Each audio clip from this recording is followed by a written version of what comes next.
नमस्कार। और कैसे हैं आप सब। मेरे मन्नू परी ड्रीम चैनल में आपका हार्दिक स्वागत है। और जेफ बेजोस, जी हाँ, आज हम बात करेंगे जेफ बेजोस की कहानी के ऊपर। और बहुत से लोग इस नाम को नहीं भी जानते और बहुत से लोग इस नाम को जानते भी हैं। जेफ बेजोस का अगर मैं बताऊं आपको तो वो हैं अमेज़ॉन के मालिक।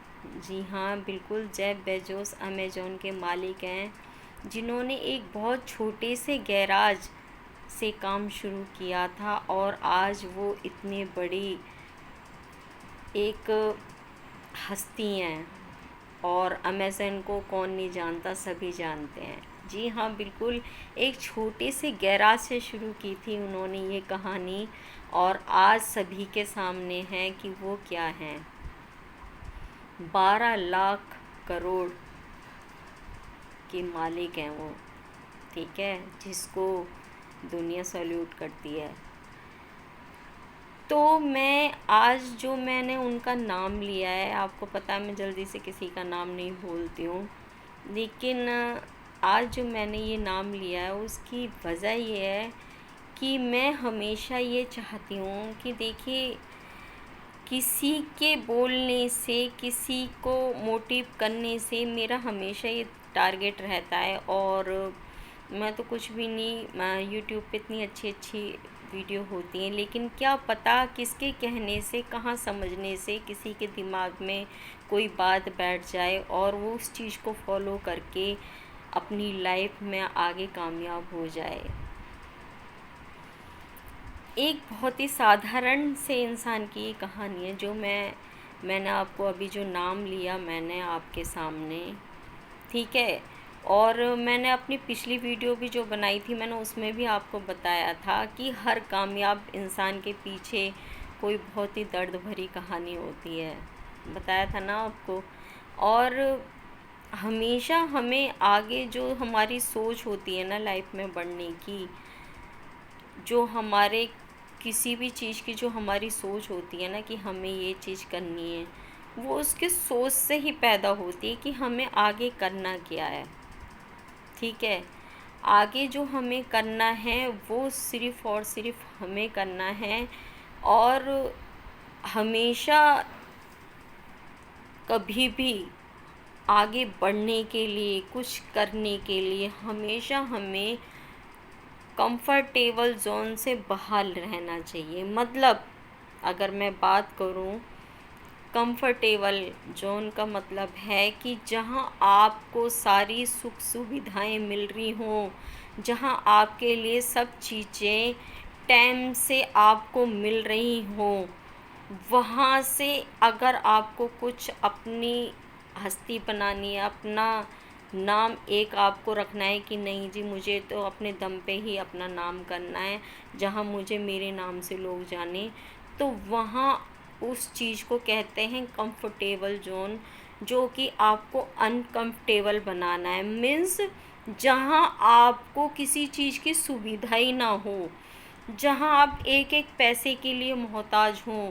जहाँ आपके पास खाने के भी लाले पड़ रहे हों, जहाँ आपके पास किसी चीज़ की कोई सुविधा ही ना हो, वहाँ जाकर के अगर आप कुछ गोल बनाते हैं, अनकंफर्टेबल जोन में रह कर के अगर आप कुछ सोचते हैं, क्योंकि हमें हमेशा तरक्की पाने के लिए, आगे बढ़ने के लिए, हमेशा जब तक हमारे पास, मैं अगर एक छोटी सी एक बात कह दूँ इसमें, एक इंसान है, उसको अपना 10 किलो वज़न घटाना है, ठीक है, लेकिन घर में सब कुछ खाने को है, ठीक है, नाश्ते में भी वो इतना सब कुछ ले रहा है, फिर दोपहर के टाइम में भी, लंच में भी वो सब कुछ ले रहा है, और उसके बाद वो जिम भी ज्वाइन कर रहा है। तो ऐसी जिम का क्या फ़ायदा। अगर आपको मेहनत करो, आप उन सब चीज़ों को एकदम अवॉइड कर दो, आपको ऐसा सोचना चाहिए कि है ही नहीं, तो जब तक आप अनकंफर्टेबल जोन में नहीं जाएंगे, जब तक आप उन सब चीज़ों का त्याग नहीं करेंगे, जब तक आप उस तरक्की को पा ही नहीं सकते। क्योंकि तरक्की पाने के लिए, अपने सपनों को पूरा करने के लिए आपको सारी सुख सुविधाओं का त्याग करना पड़ता है, ये आप मान लीजिए। जिसने जहाँ चुनौती नहीं है ना, वहाँ आपका उस तरीके का जीवन नहीं है, आप उस तरीके से उस चीज़ को हासिल कर ही नहीं सकते, क्योंकि इसमें बहुत सारी चीज़ें ऐसी आ जाती हैं कि जब हमको उस तरीके की सुख सुविधाएं मिल जाती हैं तो वहाँ आगे के लिए हमारा दिमाग ही काम नहीं करता है। वो दिमाग हमारा जब काम करता है जब हमारे पास उस तरीके की सुख सुविधाएं होती ही नहीं हैं, ठीक है। क्योंकि आप विश्वास मान लीजिए कि इतिहास हमेशा वही रचता है जिसने ये सब कुछ देखा होता है। जिसके पास सब कुछ होता है ना, उसके पास फिर उस तरीके की सोच ही नहीं होती है, क्योंकि उसको ऑलरेडी सब कुछ मिला हुआ है, तो वो उसी को ही सिर्फ भोगता है और उतनी ही बात सोचता है, उसके अलावा में उसकी सोच बन ही नहीं सकती। तो लाइफ में आगे बढ़ना है और आपको कुछ करके दिखाना है और अपना एक नाम करना है, तो आप भी अपने जीवन से उन सुख सुविधाओं को साइड में रख कर के और सिर्फ ये सोचिए कि मुझे अपना सपना, अपना जो टारगेट है, अपना गोल है, वो किस तरीके से पूरा करना है। आपको सब कुछ अपने आप समझ में आ जाएगा।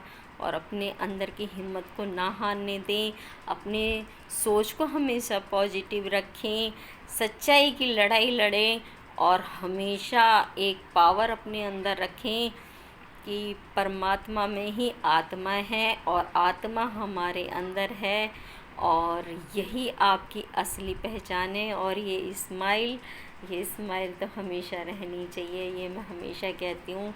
मैं मिलती हूँ नेक्स्ट वीडियो में, जब तक हंसती रहिए, मुस्कुराते रहिए। नमस्कार।